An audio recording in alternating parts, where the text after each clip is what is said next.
नमस्कार दोस्तों। आज का अपना लेक्चर है कंपाउंड स्ट्रेसेस पार्ट 2। मेरा नाम है विष्णु कुमार चौधरी। ठीक है, शुरू करते हैं। तो अपना बीटीआर के अकॉर्डिंग जो सिलेबस था, अपने इसके पार्ट फर्स्ट में देखा था कि सबसे पहले इंट्रोडक्शन था, stress component on an incline plane due to direct stress, due to simple shear stress and direct and simple shear stress. तो अब हम लोगों ने कल जो पार्ट 1 था उसमें डायरेक्ट स्ट्रेसेस के बारे induce stresses on incline plane के बारे में पढ़ लिया था। तीनों केसेस अपन ने पढ़ लिए थे। ठीक है, तो आज अपन पढ़ेंगे principal stress and principal plane क्या होते हैं और मोर सर्किट। ठीक है, तो शुरू करते हैं। सबसे पहले आता है principal stress and principal plane. ठीक है, तो प्रिंसिपल स्ट्रेस का मतलब ये होता है कि वो मैक्सिमम स्ट्रेस जो जनरेट हो सकता है, ठीक है, किसी प्लेन पे। जैसे हमने कल देखा था कि अगर अपन कोई लोड अप्लाइड करते हैं, ठीक है, डायरेक्ट या शेयर, उसके बाद में वो जरूरी नहीं कि वही मैक्सिमम हो, उसके अलावा कहीं और किसी इंक्लाइंट एंगल थीटा पे स्ट्रेस का मान मैक्सिमम हो सकता है। ठीक है, तो उसी को बोलेंगे अपन प्रिंसिपल स्ट्रेस। ठीक है, तो ये दो प्रकार के होते हैं, एक मेजर और एक माइनर। ठीक है, मेजर का मतलब मैक्सिमम और उसके परपेंडिकुलर प्लेन पे जितना होगा उसको माइनर। ठीक है, तो maximum value of normal stress at any plane is called major principal stress and plane on which is acting is called major principal plane. ठीक है, तो जिस पे वो मैक्सिमम प्रिंसिपल स्ट्रेस काम कर रहा है उसको बोलेंगे मेजर प्रिंसिपल प्लेन। ठीक है, उसके 90 डिग्री में एक और प्लेन होगा जिस पे स्ट्रेस का मान उतना ना हो कि उससे कुछ कम होगा। ठीक है, या यूँ कह सकते हो सबसे कम वैल्यू होगी स्ट्रेस की उसके 90 डिग्री पे। ठीक है, उसको बोलेंगे माइनर प्रिंसिपल स्ट्रेस। ठीक है, और जिस पे वो काम करेगा उसको बोलेंगे माइनर प्रिंसिपल प्लेन। ठीक है, एक बात याद रखिएगा कि जो प्रिंसिपल प्लेन होते हैं वहाँ पे शेयर स्ट्रेस का वैल्यू क्या होता है, जीरो। ठीक है, तो ये याद रखनी होगी है कि जहाँ पे जिस प्लेन पे प्रिंसिपल स्ट्रेस का मान जीरो होगा, वहाँ शेयर स्ट्रेस का मान जीरो होगा, वो दोनों प्लेन क्या होंगे, प्रिंसिपल प्लेन होंगे। ठीक है, तो हम लोगों ने कल जो टाउ एन का वैल्यू निकाला था उसको अपन जीरो करके देखते हैं, तो अपन को उस थीटा पी का मान पता चलेगा। तो जो टाउ एन का वैल्यू था वो था माइनस में sigma x minus sigma Y by two sine two theta plus tau x y cos two theta. अगर प्रिंसिपल प्लेन है तो इसका वैल्यू होगा जीरो। ठीक है, तो जीरो के इक्वल रखते हैं, तो आएगा tan two theta P will be equal to tau x Y oblique में sigma x minus sigma Y. ठीक है, तो अपने पास ये प्रिंसिपल प्लेन के एंगल की आ गई। ये एंगल कहाँ से आएगा, वर्टिकल से। ठीक है, अब हम लोगों ने कल जब किया था तो उसमें देखा था कि जो एंगल ले रखे थे अपन वो वर्टिकल प्लेन से ले रहे थे। ठीक है, अब अगर इस टू थीटा पी की वैल्यू अपन सिग्मा n1 और सिग्मा n2 की वैल्यू में रख देंगे तो वहाँ से अपन को प्रिंसिपल स्ट्रेस पता चल जाएगा। तो सिग्मा 1 में जब रखेंगे तो हो जाएगा मेजर प्रिंसिपल स्ट्रेस। ठीक है, तो उसका वैल्यू निकल के आएगा अपने पास में sigma x plus sigma Y by two plus कोष्टक में sigma x minus sigma Y by two का whole square plus tau x Y का स्क्वायर। ठीक है, इसी तरह सिग्मा टू जो माइनर प्रिंसिपल स्ट्रेस होगा उसका वैल्यू निकल के आएगा अपने पास में sigma x plus sigma Y by two minus में in the root of sigma x minus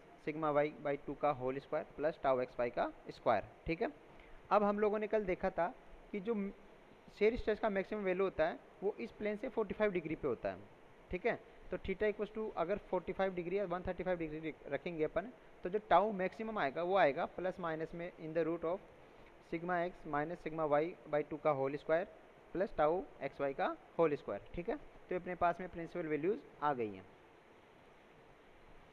अब आती है मोर सर्किल की। तो मोर सर्किल क्या होता है, देखिए मोर सर्किल जैसे अपने मैथमेटिक कैलकुलेशन से स्ट्रेसेस निकाले ऑन एन इंक्लाइंड प्लेन, इसी तरह से मोर सर्किल होता है वो ग्राफिकल रिप्रेजेंटेशन होता है स्ट्रेस एंड स्ट्रेस डायग्राम का। ठीक है, अगर किसी कोई ऑब्जेक्ट है उस पर स्ट्रेसेस लग रहे हैं तो अपन उन स्ट्रेसेस को सर्किल के फॉर्म में रिप्रेजेंट कर सकते हैं। ठीक है, चूंकि ये मोर ने दिया था इसलिए इसका नाम मोर सर्किल पड़ गया।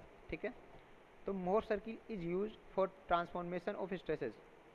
State of stresses at a point in the body can be expressed as a point on the circumference of a circle. This concept is used for transformation of stresses by Mohr circle method. ठीक है, तो कहने का मतलब ये है कि अगर किसी प्लेन पे स्ट्रेसेस लग रहे हैं, चाहे वो डायरेक्ट हो चाहे शेयर हो, तो उसको अपन एक पॉइंट की फॉर्म में रिप्रेजेंट कर सकते हैं। ठीक है, और जैसे जैसे वो पॉइंट घूमता जाएगा एक सर्किल का फॉर्मेशन होगा। इस सर्किल का यूज़ अपन कहाँ कर सकते हैं, किसी थीटा एंगल पे या इंक्लाइन प्लेन पे स्ट्रेस जनरेट कितना हुआ वो निकालने के लिए। ठीक है, तो मोर सर्किल ड्रॉ करने से पहले कुछ साइन कन्वेंशन है वो अपन देख लेते हैं। ठीक है,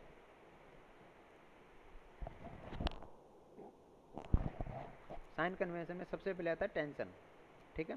तो टेंशन को अपन पॉजिटिव लेके चलते हैं और कंप्रेशन को हम नेगेटिव लेके चलते हैं। अब शेयर स्ट्रेस की बात आती है, तो अगर shear stress clockwise rotation produce कर रहा है, ठीक है, मोर सर्किल में याद रखें, अगर क्लॉकवाइज रोटेशन प्रोड्यूस कर रहा है तो वो पॉजिटिव, और एंटी क्लॉकवाइज प्रोड्यूस कर रहा है तो नेगेटिव। दो बातें हो गई। Mohr circle for direct and shear stress, ठीक है। अभी अपन ये ड्रॉ करते हैं। अपन एक 2D प्लेन ले लिया, प्लेन स्ट्रक्चर ले लिया जिसमें अपने सिग्मा एक्स डायरेक्शन में डायरेक्ट स्ट्रेस, वाई डायरेक्शन में डायरेक्ट हो गया सिग्मा वाई, और एक्स प्लेन पे हो गया tau x y shear stress, और वाई प्लेन पे हो गया टाउ वाई एक्स डायरेक्शन में, ठीक है, शेयर स्ट्रेस। तो जब अपन को मोर सर्किल कुछ ड्रॉ करना है तो कोऑर्डिनेट सिस्टम चाहिए होगा, ठीक है। तो अपन कोऑर्डिनेट सिस्टम कैसे चूज करते हैं इसमें, तो इसमें देखिएगा जो एक्स एक्सिस होता है उसको अपन मानते हैं डायरेक्ट स्ट्रेस एक्सिस, ठीक है, और जो वाई एक्सिस होता है उसको बोलते हैं शेयर स्ट्रेस एक्सिस, ठीक है। अब अपन दो प्लेन लेंगे, प्लेन नंबर 1 और प्लेन नंबर 2, एक फेस को 1 नंबर और दूसरे फेस को 2 नंबर, ठीक है। ऐसा मान के लिए चलिए कि अपन जो पॉजिटिव प्लेन था एक्स एक्सिस में उसको 1 और पॉजिटिव प्लेन वाई एक्सिस में 2, ठीक है। अब देखिएगा जब प्लेन नंबर 1 पे स्ट्रेस जनरेट हो रहा है, वो लग रहा है सिग्मा एक्स और सिग्मा टाउ एक्स वाई। अब जो टाउ एक्स वाई वो नेगेटिव एंटी क्लॉकवाइज रोटेशन दे रहा है तो वो माइनस में आ जाएगा। इसी तरीके से वाई प्लेन पे देखेंगे तो सिग्मा वाई टेंशन में तो पॉजिटिव, और tau x Y clockwise rotation दे रहा है तो ये पॉजिटिव आ जाएगा, ठीक है। अब हम क्या करेंगे, दोनों पॉइंट्स को जोड़ देंगे। तो द जॉइन द पॉइंट्स, अब इन दोनों पॉइंट को इंडिकेट करेंगे एक्स और वाई एक्सिस पे और इन दोनों पॉइंट को जोड़ देंगे, ठीक है। और इन दोनों पॉइंट को जोड़ने वाला जो लाइन होगा वो रहेगा डायमीटर इसका, और जो ये सिग्मा एक्सिस एक्स एक्सिस को या डायरेक्ट सिग्मा एक्सिस को या एक्स एक्सिस जो भी बोल लीजिए उसको जहाँ पे काटेगा वो इसका क्या रह जाएगा, पॉइंट रह जाएगा, ठीक है। इसमें नोट करके लिखें, line joining the 2 point will be a diameter only when the 2 point compounds are on faces perpendicular to each other. इसका मतलब ये हो गया कि ये जो लाइन अपन ने जोड़ी है ये तभी डायमीटर को रिप्रेजेंट करेगी जब अपन ने जो दो पॉइंट लिए वो म्यूचुअली परपेंडिकुलर एक्सिस पे हो। जैसे एक एक्स एक्सिस एक एक्स प्लेन पे था और एक वाई प्लेन पे, अगर कुछ प्लेन पे थीटा प्लेन पे होगा तो ये वैलिड नहीं रहेगा, मतलब डायमीटर को रिप्रेजेंट नहीं करेगा, ठीक है। अब अपने पास में एक डायमीटर आ गया, एक पॉइंट आ गया जो उसका सेंटर है, और दो पॉइंट आ गए। अपन इसको रेडियस निकाल सकते हो और रेडियस निकाल के एक सर्किल ड्रॉ कर सकते हो, ठीक है। अब अपन को जिस प्लेन पे भी थीटा एंगल पे पूछा गया है तो ये याद रखिएगा, अगर थीटा प्लेन पे पूछा गया है तो मोर सर्किल में 2 थीटा काम करेगा। उसका कैसे समझिए, क्योंकि आपने देखा होगा कि दो प्लेनों के बीच में 90 डिग्री का एंगल रहेगा, लेकिन जब सर्किल ड्रॉ करेंगे तो दो पॉइंट जो एक दूसरे का अपोजिट रहते हैं उनके बीच में एंगल बन जाता है 180 डिग्री का, ठीक है। तो अगर किसी बॉडी में थीटा एंगल लेंगे तो मोर सर्किल में वो एंगल 2 थीटा लिया जाएगा, ठीक है कि नहीं है। तो ठीक है, ये हो गया। तो अपन ने इसमें देखिए अपन ने कि दो पॉइंट लिए थे, sigma x minus tau x Y का और sigma y tau x Y का। ये दोनों पॉइंट क्या हो गए, ई परपेंडिकुलर प्लेन्स पे, तो दो पॉइंट को रिप्रेजेंट करेंगे जो कि डायमीटर के दो हिस्से दो सिरों पर होगा, ठीक है। अब जिस पॉइंट पे काटेगा इस सिग्मा एक्सिस को वो हो जाएगा इसका सेंटर, ठीक है, सेंटर, और ये सर्किल ड्रॉ कर देंगे। अब अगर अपन को किसी और प्लेन पे कुछ देखना होगा, किसी और प्लेन में निकालना होगा तो अपन थीटा की जगह 2 थीटा एंगल लेके निकाल सकते हैं, ठीक है। अब अगर अपन को देखना है कि मैथमेटिकल कैलकुलेशन के आधार पे सही है कि नहीं है तो इसको ऐसे देख सकते हो, अपन ने इन दोनों पॉइंटों का प्रोजेक्शन डाले सिग्मा एक्सिस पे, एक गया एफ और एक गया ई। तो अपन अगर इसका डायमीटर ओ सी निकालना अपन को तो ओ सी कैसे निकलेगा, O F minus E F बटे 2, O F minus E F बटे 2। जब ऐसा करेंगे तो जो वैल्यूज आएगी वो आएगी sigma x minus sigma Y by 2, ठीक है। सॉरी, ये आ जाएगा अपने पास में ई सी की वैल्यू आ जाएगी sigma x minus sigma Y by 2। उसको अपन जब ओ ई में जोड़ देंगे, ओ ई की वैल्यू अपन के पास पता है सिग्मा वाई, जब इसको जोड़ देंगे तो वैल्यू निकल के आएगी sigma x plus sigma Y by 2, ठीक है। तो ओरिजिन से सेंटर की दूरी आ जाएगी दोनों डायरेक्ट स्ट्रेस का योग बटे 2, ठीक है। अब अपन अलग अलग मोर सर्किट ड्रॉ कर सकते हैं। प्योर शेयर के केस की बात करेंगे तो जब अपन ने मैथमेटिक कैलकुलेशन से किया था तो उसमें देखा था कि जो डायरेक्ट शेयर स्ट्रेस होते हैं टाउ एक्स वाई और टाउ वाई एक्स, तो सिग्मा 1 और सिग्मा 2 की वैल्यू आती है प्लस टाउ एक्स वाई और माइनस टाउ एक्स वाई, तो उसको मोर सर्किट से रिप्रेजेंट कर दिया, ठीक है। अब प्रॉपर्टीज देख लीजिए मोर सर्किट की कि इसका हमेशा जो सेंटर होगा वो principal plane sorry sigma axis पे होगा, ठीक है। मतलब कि जो इसका सेंटर होगा वो हमेशा सिग्मा एक्सिस या एक्स एक्सिस पे होगा, डायरेक्ट स्ट्रेस एक्सिस पे होगा, ठीक है। यानी कि ये सिग्मा एक्सिस के अबाउट सिमेट्रिकल सर्किल बनेगा, पहली बात तो ये, ठीक है। ये बिंदु सिग्मा एक्सिस को 2 पॉइंट्स पे काटता है, सिग्मा 1 और सिग्मा 2। ये दोनों पॉइंट कहलाएंगे मेजर प्रिंसिपल स्ट्रेस और माइनर प्रिंसिपल स्ट्रेस, ठीक है।